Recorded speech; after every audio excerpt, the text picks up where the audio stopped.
Thank you for tuning in to another episode of Forgotten Gear Restorations. I'm duking it out with a JCM900. It's old 4100, and it's got a naughty reverb issue. We're going to also show you how to adjust the bias supply. Oh, hell, we're going to show you a bunch of stuff, so stay tuned. We got a double audio sample coming up. Same 3 chords I always play. But at least you can hear what it can do. So don't forget to like, subscribe, share, do the whole thing. Hope this finds you well. Bye. Top of the morning, goons and mutants. Stefan, this is your JCM800, 900 dual reverb. Pardon me, I've got Marshalls galore in the shop right now. Not that yours isn't special, because it is. As you guys may recall on a previous episode, I had to replace the entire string of rectifiers on a high tension line because one of them had shorted. It was blowing fuses, and then once I had that board removed, I was able to see that there are a bunch of cold solder joints, a lot of broken ones as well. So after doing those repairs, the new power tubes arrived a day later, and we got them in now. All we have to do at this point is get them biased. Now, when this amp arrived over here at the shop, we were getting a maximum at the very upper end of the adjustment trimmer's range. We were getting a maximum of 20 milliamps of plate current, around 470-ish volts on the plates. That's way too cold for this amp. That's just way too cold, let's be real.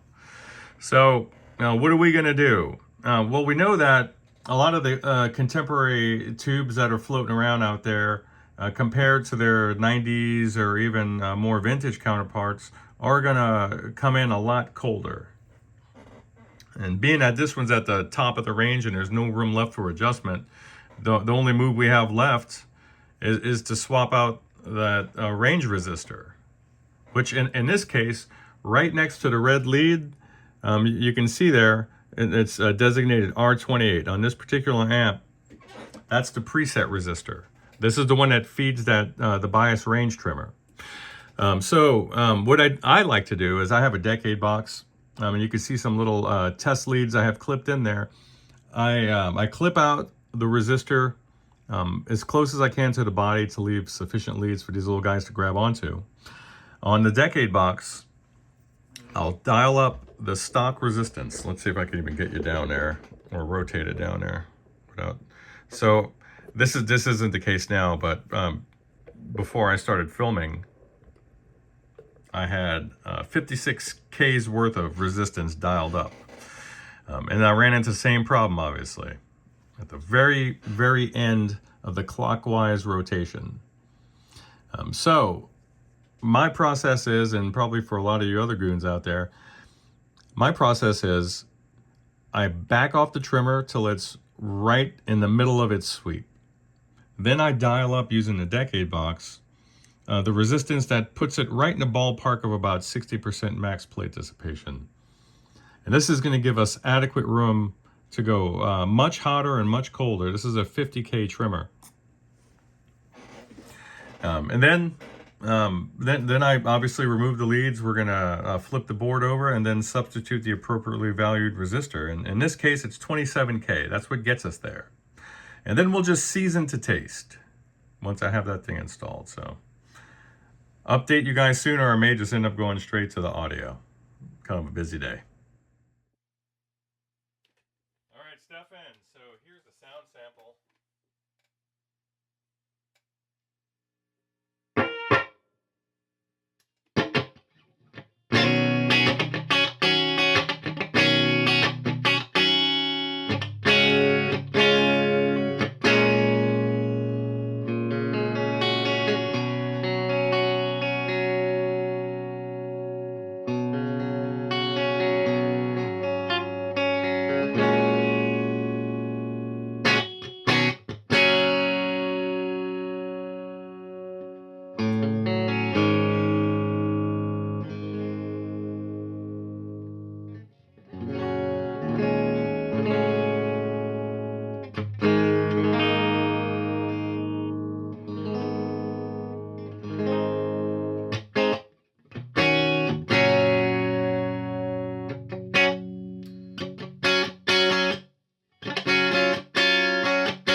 All right, Stefan, I kind of put the cart before the horse on that one and recorded the audio first.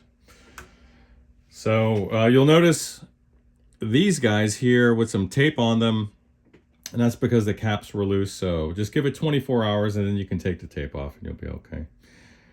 So as you could hear, she's just massive. This old 4100 is not playing games, man.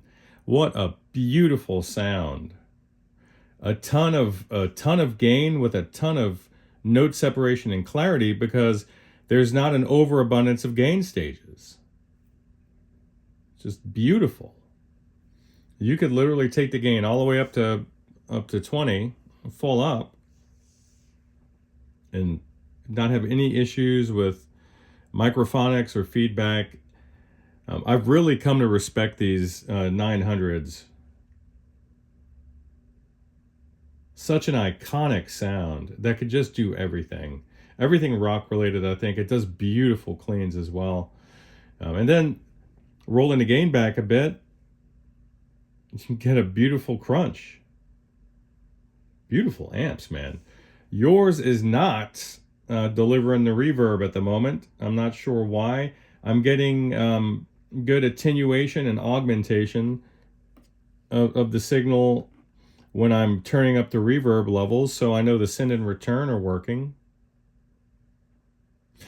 But what's not, I'm not getting any sort of any reverberation effect. So I might pull the pan out and see if there's maybe a broken lead or something in there. But I don't know how far you want me to dig into this old girl here. So let me reach out to you. Bye.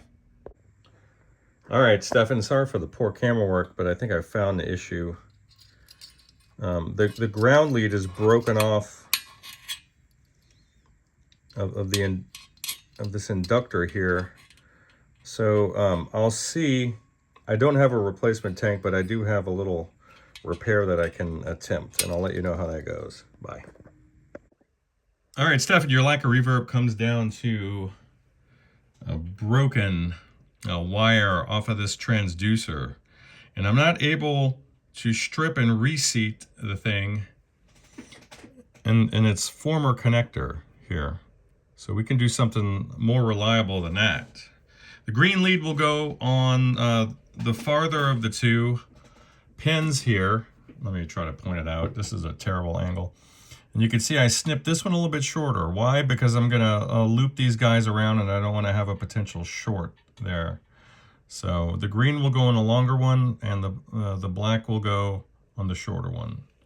I've already pre-tinned it. The transducer itself is loose. Watch this. See this?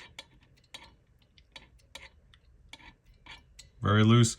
I'm gonna get some quick set epoxy or maybe some super glue, and I'll tighten that one down and then do the same with the other one. And then after I'm done soldering and all that, I'll put some liquid, what I call liquid strain relief, and it's basically just a liquid wire insulator that hardens into a type of rubber derivative, and that's going to help protect it from the shock of being handled. And that's why these typically fail, because it's in head form. It's heavy for some folks, so they just kind of slam it down. Some people, it's in the back of your truck, it's in the trailer with the rest of the gear, just getting jarred to and fro. So that's what happens. And there's the repair. You can see that liquid insulator has set.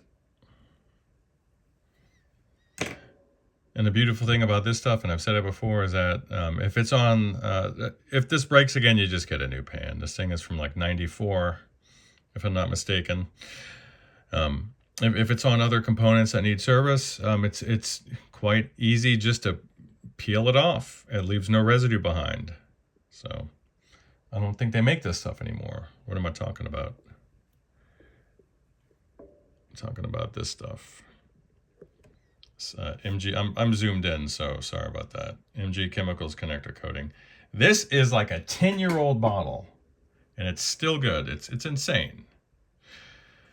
All right, let's get another audio sample.